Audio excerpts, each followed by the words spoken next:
G-Sport avec Samsé. Samsé, bravo les hommes en bleu.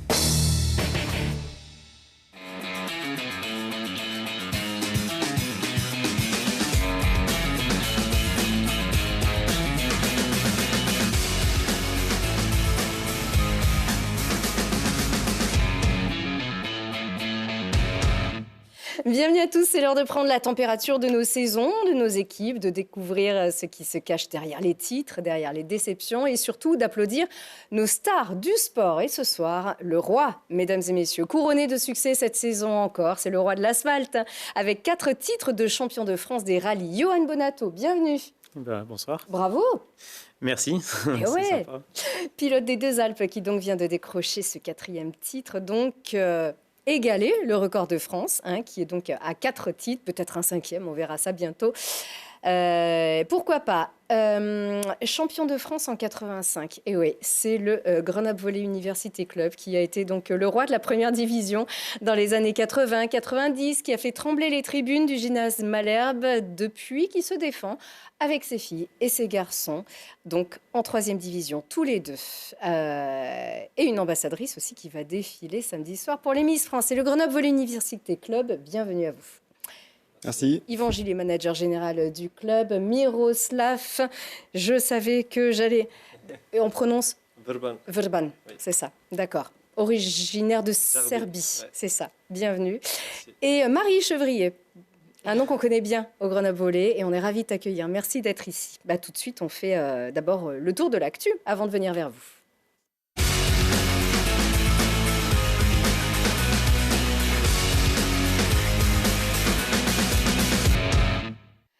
La réaction du FCG Rugby, c'est le top de la semaine. C'est mon top de la semaine parce que les Grenoblois, qui sont très à la peine dans cette Pro D2, sont allés arracher le match nul 25-25 à Montauban. C'est une équipe du haut du tableau et qui est pleine de réussite en plus en ce moment, avec 6 pénalités partout, un essai partout, dont l'essai grenoblois qu'on va voir de Corentin Glénat qui s'est arraché pour sauver son équipe. Le FCG Rugby reste donc à la 12e place, mais montre qu'il peut faire bien mieux cette saison. On va au bout de cet essai de Corentin Glénat en fin de partie et ça fait beaucoup de bien. Encouragement aussi pour les Yetis, nos Grenoblois, champions de roller hockey, dont on recevait la gardienne la semaine dernière, Marion, qui joue avec les garçons en élite. Les garçons qui ont connu un début de saison bien difficile et après 3 défaites d'affilée, nos Grenoblois gagnent enfin à l'extérieur à Paris 13. Ils sont lanterne rouge et ils ont gagné en prolongation, ces Grenoblois, mais on s'en contente pour reprendre confiance et prouver que ces Yetis en gardent sous le patin. Eux n'ont plus rien à prouver d'ailleurs. Les brûleurs de loups survolent cette Ligue Magnus pourvu de garder le rythme jusqu'au printemps. Pour l'heure, les leaders s'imposent à domicile avec un score fleuve de 8 buts à 1 face à Anglette. Les Grenoblois gardent leur fauteuil de leader et leur large avance. Avant, ça tombe bien, un gros match vendredi prochain à Pôle Sud. On voit ça dans l'agenda d'Arthur en fin d'émission. On note aussi l'énorme performance, l'énorme carton du PVBC, les filles du Pays-Voironnais Basket Club. Elles sont leaders de la poule B de National 1 féminine et elles sont allées écraser leurs voisines de Caluire-et-Cuire qui s'inclinent chez elles 26-85. Pas mal ce score. Le BCTM, donc le Basket Club La Tronche-Mélan, a perdu à domicile d'un cheveu face à Chartres 51-54. Pour Émilien Jacquelin, il en faut plus pour être heureux. Le Villardien signe pourtant sa plus belle rentrée en Coupe du Monde de sa carrière avec 2 podiums en individuel, notamment à Östersund, 2e du sprint et 3e de la poursuite. On le voit ici, Émilien rate encore quelques cibles qui le privent de la première place et qui ferait enfin oublier sa blessure de l'été. Anaïs Chevalier-Boucher, elle a pris la 3e place de le poursuite individuelle et elle s'est imposée avec les Bleus en relais féminin, le premier de la saison de Coupe du Monde. Et le flop revient au GF 38, mené d'un bout à l'autre par Le Havre au Stade des Alpes. Et ce n'est qu'à la toute fin du match, dans les arrêts de jeu, que David Hennen réduit la marque. Les footballeurs grenoblois s'inclinent 2-1 et descendent à la 11e place. Et le GVUC a perdu. Mais que se passe-t-il, Yvan, du côté de Malherbe où votre équipe garçon, donc en élite, a été battue au tie-break? Mais c'est pas si grave celle-là, non? Ouais, on va quand même rester sur un bon match de référence. contre les leaders Reims, ouais. complètement invaincus jusqu'à maintenant, qu'on fait beaucoup de 3-2, mais voilà, je pense qu'ils ont un petit peu tremblé suite à notre prestation de samedi soir, et les joueurs étaient relativement déçus d'avoir perdu sportivement, mais contents d'avoir montré une forme de jeu beaucoup plus dynamique que sur les derniers matchs. Alors, un manager général doit être aussi positif. Je me tourne vers le central de cette équipe. Passer si près de l'exploit face aux leaders, c'est très rageant, non? Bah oui, bon, on est sorti plutôt positif parce que c'est contre les leaders qui sont assez forts cette saison, je pense qu'ils ne sont pas perdus à un match cette saison. On joue beaucoup 3-2 et ils gagnent tout le temps 3-2. Et du coup, jouer à la maison, ils sont bien commencés. On est trop serré tout le match. On a perdu 16-14 et on a dit c'est un ballon qui décide qui gagne. Du coup, c'est pas tombé de notre côté. C'est pas grave. On est sorti bien. On est sorti en plein de choses positives. On s'est battu contre Mer et on est égal. Pour nous, c'est plutôt positif parce qu'au niveau placement, on n'est pas au même droit. Donc, vous savez que ça ira mieux la prochaine fois, sûrement. Oui, j'espère, oui. Ouais. Contre Reims, on est fini parce qu'on a joué déjà 2 matchs. Par contre, l'autre équipe, on a commencé à monter là, niveau saison, au niveau forme. On monte dans cette saison et du coup, j'espère cette continuité comme ça. Eh ben, nous aussi, on va tout savoir sur votre club, ces garçons, ces filles, après notre première invitée.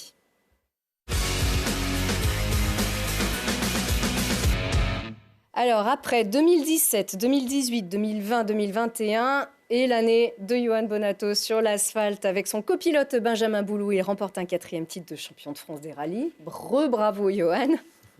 Alors, ce titre, vous l'avez conquis le week-end dernier au rallye du Var. Vous avez terminé 2e de ce rallye à Sainte-Maxime. Vous ne pouviez plus être rattrapé. Si, on pouvait encore être rattrapé. Le titre s'est vraiment joué sur la dernière épreuve. On se devait de terminer la course. Et c'est chose qu'on a réussi à faire. On a réussi à accrocher un petit podium. On a bien été aidé par notre concurrent qui a abandonné rapidement. C'est ça. Donc voilà, après, le titre était acquis à partir du moment où il a abandonné. Alors, dans des conditions très particulières, on va vous voir très heureux à la fin de cette course. Vous n'avez pas vraiment le cœur à la fête, alors que votre adversaire et ami, Ludovic Gall, pilote haut-savoyard, a été grièvement blessé. Oui, il y a eu quelques sorties de route sur cette épreuve du rallye du Var. On a eu Ludovic Gall et Jean-Baptiste Franceschi qui se sont blessés lors de sorties de route. Jean-Baptiste, lui, va bien. Il aura une rééducation qui sera probablement longue, mais lui va bien. Ludo, quant à lui, a un petit peu plus souffert et encore à l'hôpital pour un petit moment. On pense qu'on attend un petit peu des nouvelles des médecins pour se savoir rassurer. Voilà, c'était dans un premier temps assez rassurant.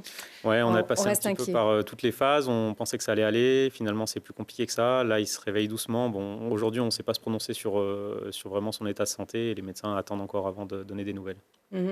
Vous savez que c'est quelque chose qui fait partie aussi de votre discipline. Il y a une grosse prise de risque. Oui, évidemment. On sait que c'est un sport dangereux qu'on fait. On sait que c'est un sport qui peut amener à la sortie de route. Et on sait que la sortie de route peut amener à une blessure, voire pire. Donc, on essaie toujours un petit peu de l'occulter. C'est ce qui nous permet de rouler vite et d'avancer. Mais quand on se retrouve face à des accidents tels que ceux-là, ça nous ramène un petit peu à nos réalités. Et on sait que ça peut arriver à tout le monde. Et il faut quand même rester vigilant sur ces entre guillemets, problèmes de sécurité qui ne sont malheureusement pas possibles de supprimer en rallye, quoi. Même si cela fait partie aussi intégrante de votre préparation, aussi bien mentale que physique, vous prenez toujours ce risque en considération. Qu'est-ce qui peut les éviter, justement? Qu'est-ce qui peut éviter ce type d'accident? Non, je pense que éviter ce risque d'accident, c'est rouler moins vite, c'est pas prendre de risques. Et aujourd'hui, quand on fait de la compétition, on a envie de rouler vite et d'être meilleur que les autres. Donc ça nous pousse un petit peu à sortir de notre zone de confort. Et quand on sort de cette zone de confort, des fois, ça passe pas tout le temps. Mais techniquement, on connaît la limite?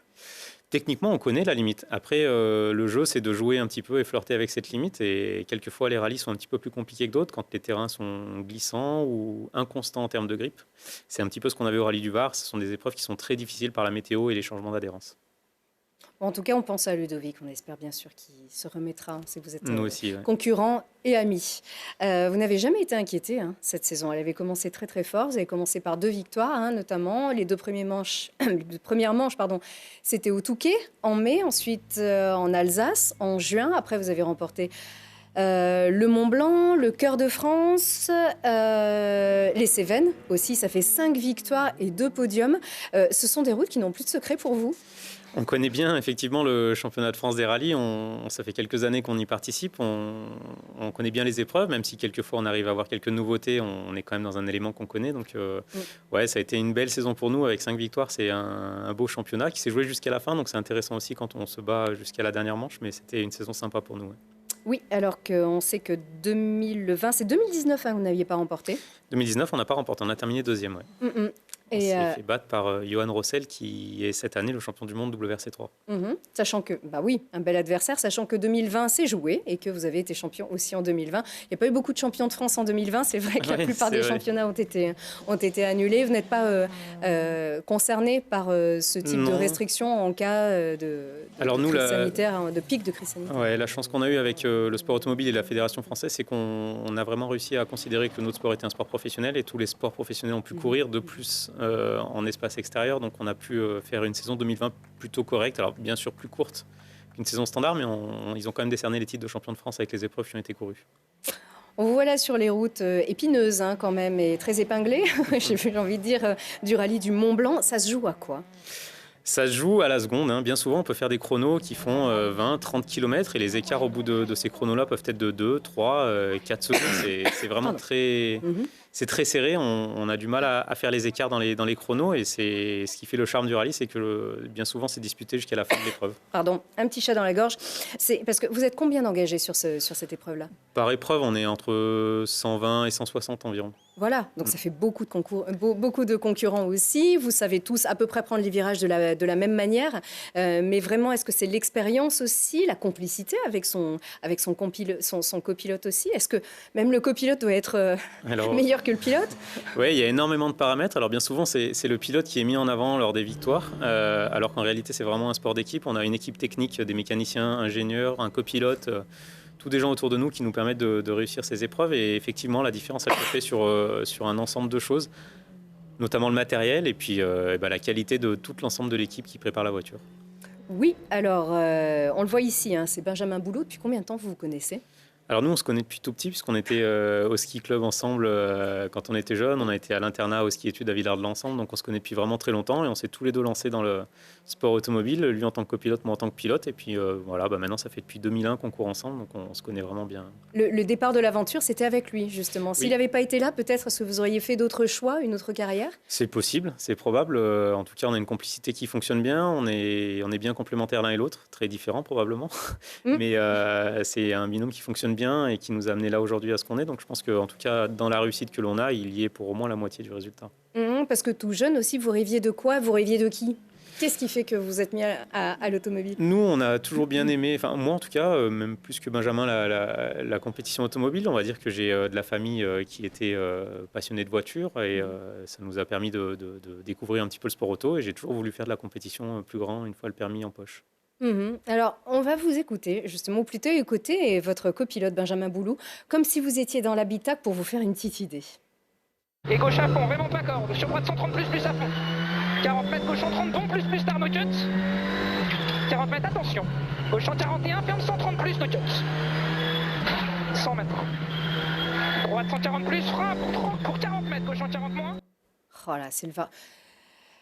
On se rend compte qu'une demi-seconde d'imprévu et tout peut capoter? Ouais, même moins que ça. Oui, une demi, c'est beaucoup. Pardon. Même moins que ça. Non, c'est un sport qui demande beaucoup d'adaptation, de terrain, beaucoup de réactivité. Donc, il ne faut pas mettre du temps à prendre la bonne décision. C'est ce qui en fait un petit peu le charme et la difficulté par rapport au rallye. C'est vraiment cette capacité d'adaptation qu'on doit avoir. Et vous aussi, vous devez reconnaître les routes, forcément, oui. Puisque Benjamin doit les connaître. Il a sa petite carte. Il y a quoi sur cette carte? On a le droit de faire 2 passages par épreuve spéciale avant la course. Donc, on passe 2 fois dans les chronos. Comme un skieur. Ouais, on prend les notes. La différence avec un skieur, c'est que Benjamin va noter toutes les petites choses que moi, je vais avoir besoin pendant la course, parce qu'on ne peut pas se rappeler de tous les virages, de toutes les routes. C'est très long. Un rallye, ça fait 200 km. Donc, en passant 2 fois sur 200 km, avec le nombre de virages qu'il y a, on ne peut pas vraiment savoir où on va. Donc, c'est vraiment Benjamin qui va, en ayant noté toutes les informations qui me seront nécessaires pendant la course, va tout retransmettre dans le bon timing pour que moi, je puisse mémoriser ce qu'il va me dire 2 à 3 virages en avance. Je suis un peu un poisson rouge, donc il ne faut pas qu'il m'en donne plus, sinon je ne me rappelle plus ce qu'il m'a dit. Donc il faut avoir un timing très précis entre lui et moi pour bien se comprendre. Mais la voix de Benjamin, c'est une commande en fait. Ça fait partie intégrante du pilotage. Ah oui, complètement. En fait, selon ce qu'il me dit, selon son intonation, selon la manière de me parler, je vais adapter un rythme et des gestuelles différentes. Vous avez vu tout à l'heure sur des images, parfois ça peut. Il y a une sortie de route, des petites frayeurs. Ça, je crois que c'était sur le Rouergue, non? Ouais, on est sorti de la route Ouais. au Rouergue cette année. On est sorti aussi assez fort au rallye des Açores en championnat d'Europe. Ça fait partie du jeu, on le sait. Hein, c'est les risques du métier. Les volleyeurs ratent une balle, nous on rate un virage. Bon, bah, c'est un petit peu le risque de la compétition automobile en tout cas. C'est une grande frayeur, ça? Ça fait jamais plaisir de sortir de la route. Quand on Parce que sort ça de la fait route, peur. C'est surtout bon, ça. sur le moment, non, ça fait pas peur. Une fois que c'est terminé, que tout va bien, bon, bah, on est plutôt rassuré. Après, il y a toujours un petit peu l'angoisse de se blesser ou voilà, qui est une aventure un petit peu plus grave qu'une simple sortie de route, comme il s'est passé ce week-end au Rallye du Var, par exemple. Mhm. Alors Sébastien Loeb a été champion de France des rallyes aussi. Oui. Alors et vous, est-ce que vous allez être champion du monde des rallyes? Comment voir plus haut aujourd'hui? Champion du monde. Alors nous, on a vraiment un objectif de championnat d'Europe. Cette année, on a pu participer à toutes les épreuves. On a pu faire 2 podiums en championnat d'Europe déjà. Donc on aimerait bien l'année prochaine pouvoir vraiment jouer un titre de champion d'Europe. Ce serait sympa pour nous. Ce serait une belle marge de progression, une belle évolution. Le championnat du monde, ça paraît un petit peu plus compliqué pour nous aujourd'hui. On aimerait bien passer par ce championnat d'Europe et ensuite, pourquoi pas évoluer derrière. Ouais. Donc quand on est 4 fois champion de France des rallyes, il y a quand même un gap entre les France et les mondes alors. Alors, en termes de niveau de pilotage, pas tellement, puisque par exemple, on a gagné un championnat du monde le Monte-Carlo en 2019. Donc, on va dire que le niveau sportif, il est plus ou moins identique. La différence, elle se fait surtout au niveau du budget, la capacité à pouvoir faire ces épreuves qui sont plus loin et plus onéreuses. Est-ce que c'est ce que vous visez alors? Voilà, donc l'année prochaine, on va viser le championnat d'Europe et à plus long terme, on essaiera si ça fonctionne, on essaiera d'aller vers une saison complète en mondial. Ouais. Ouais, ça sera peut-être plus facile justement pour attirer les plus gros sponsors. Ça glisse sur les routes. Hein. Oui, ça glisse. Hein? Et donc, est-ce que c'est un avantage par rapport à d'autres pilotes aussi d'être formés sur la route? Parce qu'on sait que vous habitez aux Deux-Alpes. Oui, probablement. Sur les routes de montagne, bien sûr. La lecture du terrain, elle est peut-être un plus instinctive pour nous, en tout cas, ayant en permanence la conduite dans des routes de montagne avec des changements de conditions, etc. C'est une adaptation qu'on a peut-être plus facilement. Après, maintenant, sur la route, on roule doucement, comme tout le monde. On est limité au code de la route. On ne fait pas d'excès. Bien souvent, je roule moins vite que d'autres personnes, donc on roule pas très vite, mais évidemment. Toujours, vraiment, c'est sûr? Oui, sur la route, franchement. Et puis, on a besoin de notre permis. Vous avez déjà été flashé? Ouais, j'ai déjà été flashé, des bons 51 ou 52 pour 50. D'accord, oui, c'est ça, pas des bien... petits trucs. Il me reste 11 points sur mon permis, j'en ai perdu il y a pas longtemps. Ouais. D'accord. Non, mais c'est vrai, vous avez besoin de votre permis. Oui, en cas c'est de obligatoire. pépin, C'est obligatoire parce que les épreuves spéciales sont courues sur une route fermée, mais entre chaque épreuve spéciale, on emprunte une route ouverte à la circulation. Donc on se doit d'avoir le permis et de respecter le code de la route. Trophée Andros va bientôt commencer, ça vous branche? Oui, alors ça peut être une discipline qui peut être sympa pour nous. Peut-être après, peut-être plus tard, il vaut mieux cibler ses objectifs. C'est difficile de se mélanger un petit peu dans les disciplines et on va rester concentré sur ce qu'on fait là pour pourquoi pas avoir un panel d'échantillons dans le futur. Qui a tous ces points au permis? Oui. Tous. Il n'y a pas de points en Serbie ici. Ah, Marie. Un petit. Bon, allez, il sera bien vite rattrapé. Ça vous impressionne une carrière comme celle-ci? C'est des sports radicalement différents, mais une grande préparation physique également et mentale. Bah ouais, moi ça m'intéresse dans mon sport. Comment vous les découvrir? Quand vous voulez conduire la voiture et tout ça. L'apprentissage, ouais. C'est un petit peu la difficulté de l'épreuve qu'on a, c'est que c'est avec le permis qu'on peut faire nos premières épreuves de rallye, et avant ça, on ne peut pas s'entraîner. Sauf les jeunes qui ont fait du karting, par exemple en compétition, du karting ou de la compétition sur circuit, chose que moi, je n'ai pas forcément eu, ce cursus-là. J'ai démarré tout de suite par le rallye en ayant fait du ski. Donc, pas forcément de lien direct entre les deux disciplines. Mais... la notion des courbes, ouais, la notion des trajectoires est très similaire, c'est vrai. La notion d'engagement, de prise de risque, il y a quelques similitudes. Mais bon, après, il faut tourner le volant, comme on dit. Et sur les skis, on n'apprend pas à le faire non plus. Et c'est vrai qu'on ne peut pas fermer les routes pour s'entraîner. Vous ne pouvez pas dire, excusez-moi, je vais faire une petite descente aux Deux-Alpes jusqu'à Bourdoisan. C'est très compliqué. Donc, en fait, c'est un sport sur lequel il faut être bon le jour de la compétition sans avoir pu s'entraîner avant. Donc, Ou sur simulateur. Alors, le simulateur en rallye, ça ne se développe pas trop. C'est très difficile à faire. En circuit, ils utilisent beaucoup, parce qu'ils arrivent bien à numériser les pistes et ils arrivent à bien s'entraîner sur les simulateurs. Nous, en rallye, on est tellement dans un environnement qui est aléatoire et changeant qu'ils ont du mal à faire quelque chose de bien représentatif de notre activité. Mais il y a des championnats de simulateurs.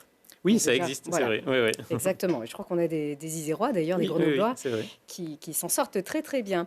Ben, merci, en tout cas, on est à fond Merci. évidemment derrière vous pour le 5e titre, le titre européen et puis le titre mondial. On verra bien. En tout cas, c'est une vraie tradition des pilotes de rallye ici sur ce Dauphiné. On en est très fiers de voir qu'à travers les générations, ça perdure C'est vrai et que c'est c'est une un belle beau pyramide. spectacle. Ouais. Absolument. Alors, vous savez qu'on ne peut pas se contenter d'être un grand club historique. Il faut toujours aller plus loin. Mais parfois, c'est difficile de pouvoir rêver mieux quand on n'a pas ce qu'il faut. Alors, on fait au mieux avec justement des bonnes choses quand même au Grenoble Volley Université Club. Est-ce que c'est bien résumé, Yvan? Oui, c'est un bon résumé. Après, on a quand même pas mal de choses que d'autres n'ont pas non plus. Mais c'est vrai C'est que ça. voilà, pour briller comme on était en Pro B, quand on nous parle toujours de pro, voilà, il faut le monde du pro avant n'est plus celui de maintenant non plus. Il faut resituer. Voilà. Vous êtes champion de France en 85, deuxième en 81, 84, 87 et 89. Vous avez disputé la Coupe d'Europe. Hein. Oui. Ça s'appelait la C'était Ligue... je ne sais plus la comment ça Confederal s'appelait. Cup. Oui, enfin, elle avait changé. Voilà. Le nom a changé. Ouais. Pratiquement pas né, Moi, ou j'étais presque. Voilà, oui, non, si. Et donc, vous aviez terminé 3e, d'ailleurs. Et puis, vous avez évolué en première division, qui s'appelait même pas encore la Pro A. Hein, je crois que c'était la Nationale 1. C'était avant notre fusion, en fait, l'ASG était en National 1, était en Pro, et le GUC était en National 2, juste avant la fusion.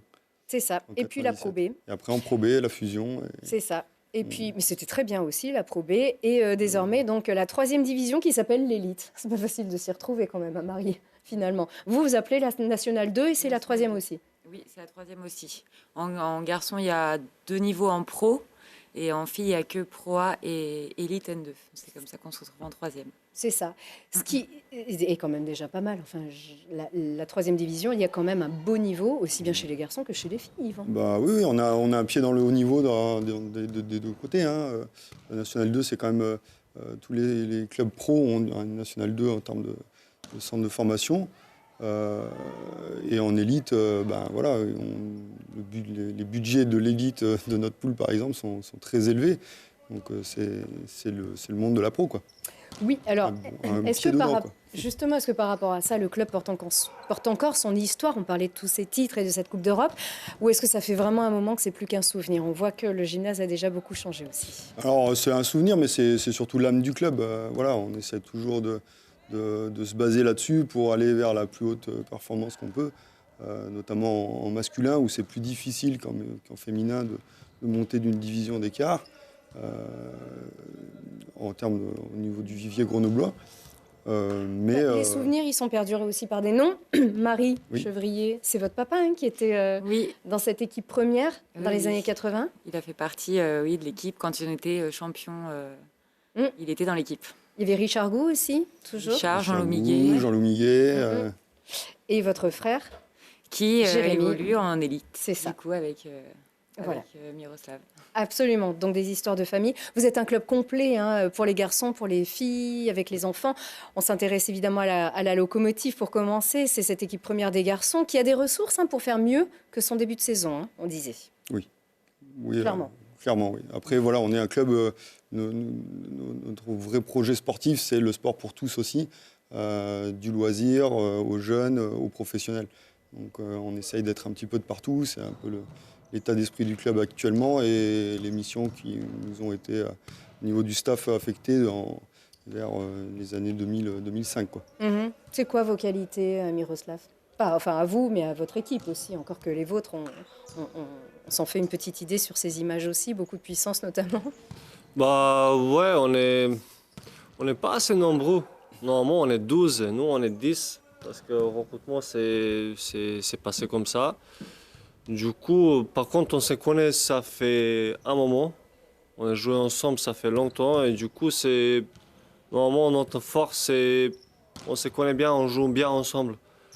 Après cette saison, c'est le résultat, ils sont pas assez bien. Parce que la progressivité dans ENA, ils progressent beaucoup d'un coup et l'autre équipe, ils sont vraiment bien. Nous aussi, par contre, on a mal commencé la saison. Et on a aussi un joueur qui s'est blessé l'année dernière, un Recep 4 qui s'est grave blessé et qui revient en cette saison un peu plus doucement.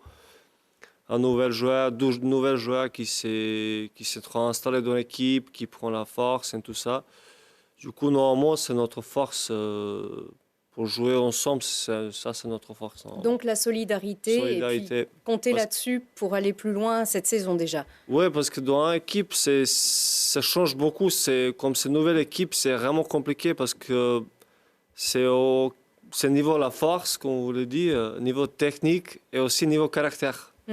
Du coup, il faut mélanger tout ça et mettre dans un bon endroit qui marche bien. C'est vraiment compliqué. Souvent, ça marche, souvent, ça marche pas parce que c'est l'autre caractère avec l'autre caractère, ça marche pas. Technique, tout ça, il faut mélanger tout et mettre dans une bonne place pour bien marcher. C'est un peu compliqué et ça prend beaucoup de temps. Et du coup, comme une équipe qui reste longtemps ensemble, c'est mieux, c'est plus facile de travailler. Vous êtes originaire de Serbie, Miroslav. Oui. Pourquoi Grenoble? Pourquoi vous êtes venu jouer ici? Pas plein de choses, parce que à cause de Marie aussi, parce qu'on est en couple. Mais vous m'avez pas tout dit. Attendez, il fallait commencer par là. Je l'aurais dit dès l'introduction. Ah bah voilà. D'accord. Oui, mais enfin ça fait loin quand même pour aller retrouver Marie. Ouais, on s'est voilà. rencontrés ici. Parce que moi, je reviens jouer ici et après, on est parti en Bordeaux 2 ans ensemble. Oui. On joue ensemble. Non, mais vous êtes venu jouer ici à Grenoble, vous avez vu Marie, vous vous êtes dit maintenant je vais venir jouer ici.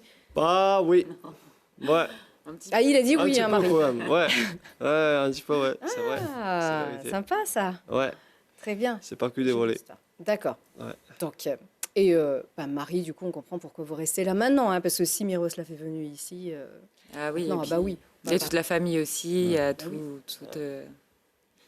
voilà, c'est l'installation, quoi. Notre vie, elle est ici maintenant, donc. Autour du volley. Et ça, c'est vrai que c'est important. Bah ouais, la passion du volley, ça prend beaucoup de place, mais après, c'est super, quoi. C'est une belle expérience humaine aussi. Religion et montagne et Grenoble, c'est formidable. Et ouais. C'est sûr. Et nous, on le dit toujours. Ouais. Que Grenoble a énormément de qualités, notamment sportives, et c'est peut-être aussi ça le problème, c'est que vous n'êtes pas tout seul. Voilà, oui, on n'est pas il y a du rugby, il y a du foot, il y a du hockey, vraiment, nos brûleurs de loups, bien sûr. Il y a du hand, il y a du basket, enfin surtout aussi, il y a quand même 3 grands clubs pro. Et c'est ça aussi le problème aussi pour vous, c'est qu'il n'y a pas toujours de place pour tout le monde en termes de budget et de structure. Oui, voilà, c'est très bien résumé. Hein. On n'est pas les seuls à vouloir performer au plus haut niveau. Et dès qu'on veut aller un petit peu plus haut, ça coûte un peu plus cher, ça demande des moyens. Alors, mais vous êtes champion olympique. Enfin, vous, oui. Quand on est champion olympique à Tokyo, il y a encore quelques mois, on se représente quand même c'est un sport phare, finalement, c'est un sport majeur. Donc les jeunes peuvent s'inspirer de ça, les équipes pro aussi, ça fait partie quand même des sports majeurs puisque vous êtes champion olympique. Donc est-ce qu'il y a eu peut-être des nouvelles directives, de nouveaux moyens, petit à petit, on sent qu'il y a un impact ou pas encore partout en tout cas. Ouais, alors notre fédé, elle a mis pas mal de communication autour de ça, elle a bien émulé la victoire de l'équipe de France. Après, nous, en termes de club, le ressenti, c'est plus une nouvelle pratique, beaucoup de nouveaux adhérents, en fait. Parce qu'il y en a beaucoup qui ont arrêté leur sport, autre que le volley, à cause grâce au Covid, je ne sais pas. Ouais. Et qui, à un moment donné, là, le sport reprend, il faut rechoisir un sport, et les JO ont validé le choix, pour certains. Mais ce n'est pas directement les JO qui font qu'on a plus d'adhérents, quoi. D'accord, les collectivités n'ont pas dit, alors quand même vous êtes champion olympique, je sais mais en tout cas la France est championne olympique, donc est-ce qu'on va peut-être rebattre les cartes? Ça se passe pas comme ça? Ça se passe pas vraiment comme ça. Je pense que on est beaucoup à vouloir avoir des créneaux. Là, on est en termes de quantité, on déborde au niveau du club. On dispatche un petit peu les licenciés qui veulent quand même faire du volley dans les clubs voisins pour que tout le monde puisse pratiquer notre sport, mais on n'a pas plus de créneaux parce que tout le monde veut plus de créneaux dans les gymnases. Il y a quand même toute une architecture derrière à organiser, et notamment en structure où nos gymnases sont assez vieillissants. Alors il y a pas mal d'efforts qui sont faits. Il y a un projet de rénovation du gymnase Malherbe est en cours, pas pour la saison qui arrive, mais voilà, on est dans les discussions autour de ça, mais là, aujourd'hui, pas on bricole, mais on travaille dur, quoi. Et il faut vous soutenir. Marie, c'était quand même plutôt chouette, le gymnase Malherbe, quand vous étiez petite. Ah oui. Ça a bougé. Il y avait plus de tribunes, il y avait plus de capacité d'accueil. C'est beaucoup, beaucoup de souvenirs. Mais on en rêve de ça aussi quand on vous voit, parce que vous, ça va. Donc en 3e division. Nous, on fait un bon début de saison, oui. Ouais. Alors racontez-nous justement votre potentiel, vos ambitions. Eh ben alors, on voudrait, je pense, l'objectif de l'équipe, c'est de finir dans les 5 premières. Voilà, là pour l'instant, entre 2 et 6, c'est une poule très homogène. Donc du coup, je pense qu'on va pouvoir atteindre. Il y a moyen d'atteindre l'objectif. Et pas plus. Comment est-ce qu'on peut être ambitieux justement dans le contexte qu'on vient d'évoquer? Ce serait bien plus. Après, une montée n'est pas envisageable à votre niveau?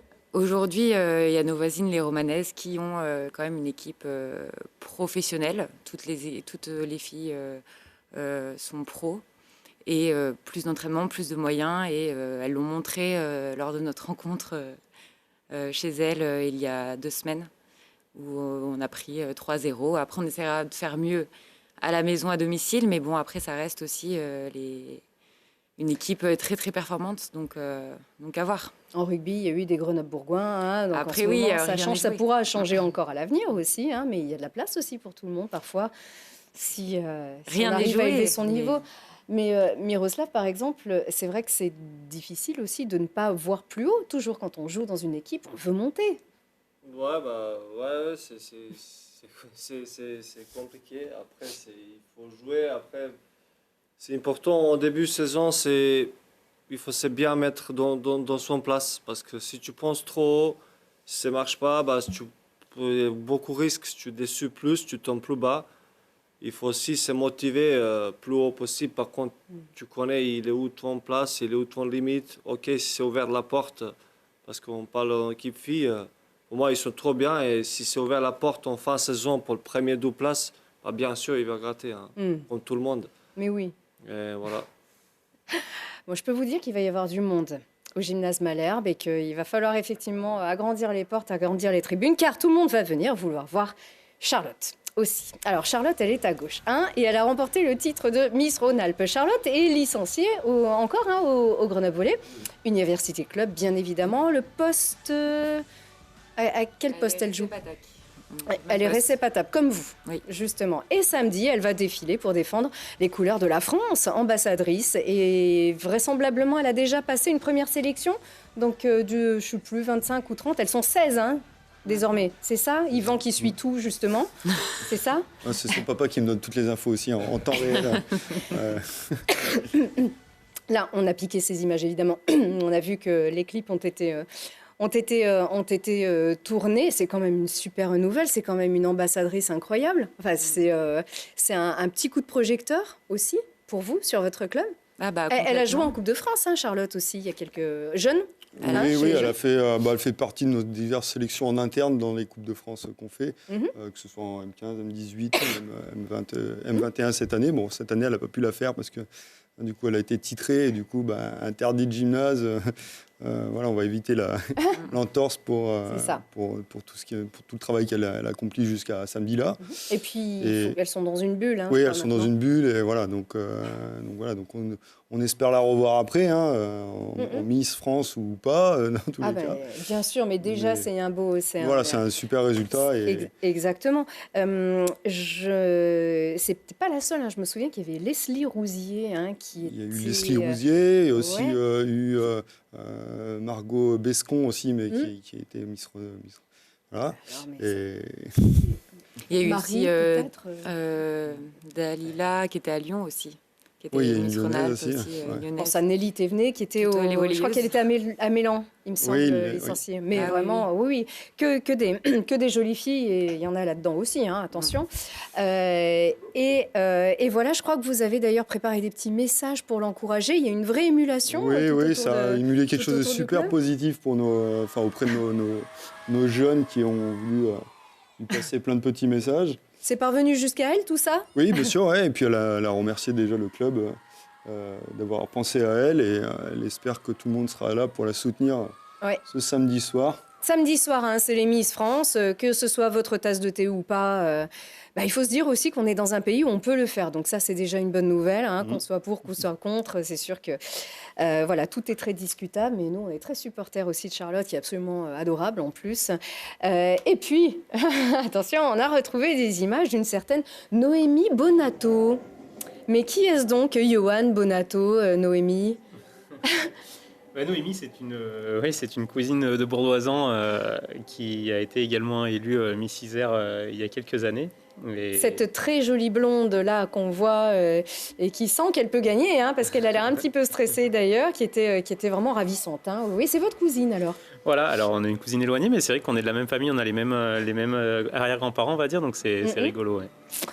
Eh bien oui, beau souvenir, comme quoi, voilà, on est ici dans la famille, hein, Johan. Ouais, vous remarquez qu'on ne se ressemble pas du tout d'ailleurs. Hein. Ouais, on va chercher ça, il y a forcément un petit air. Allez, tous derrière Charlotte Fort, tous derrière aussi le Grenoble Volley Université Club. À domicile, le prochain rendez-vous en janvier. En janvier, hein. Oui. Ça sera après les fêtes pour les filles aussi. Oui. Et on peut toujours accueillir une capacité de combien dans les Malherbe, tribunes? on peut aller jusqu'à 300 places assises. Allez. Voilà, c'est ça bouge bien. Et ce qui compte aussi, on est c'est complet à l'ambiance. chaque fois. Et voilà, absolument, avec une ambiance et des tambours. Voilà, merci encore. On vous souhaite tout le meilleur à vous tous. On le disait, vous n'êtes pas tout seul. Il y a aussi d'autres sports qui vont se jouer ce week-end. C'est l'agenda d'Arthur.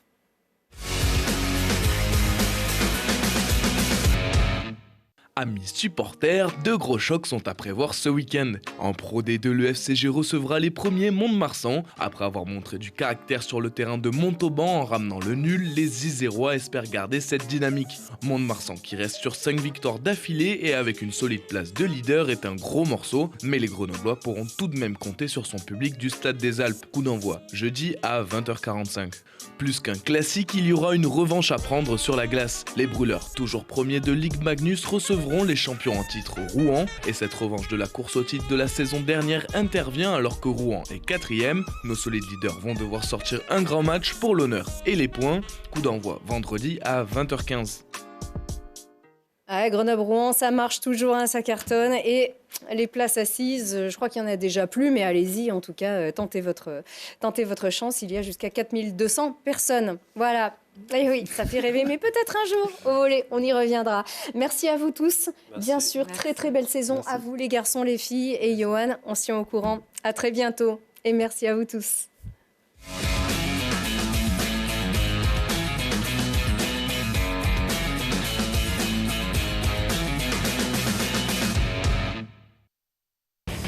G-Sport avec Samsé.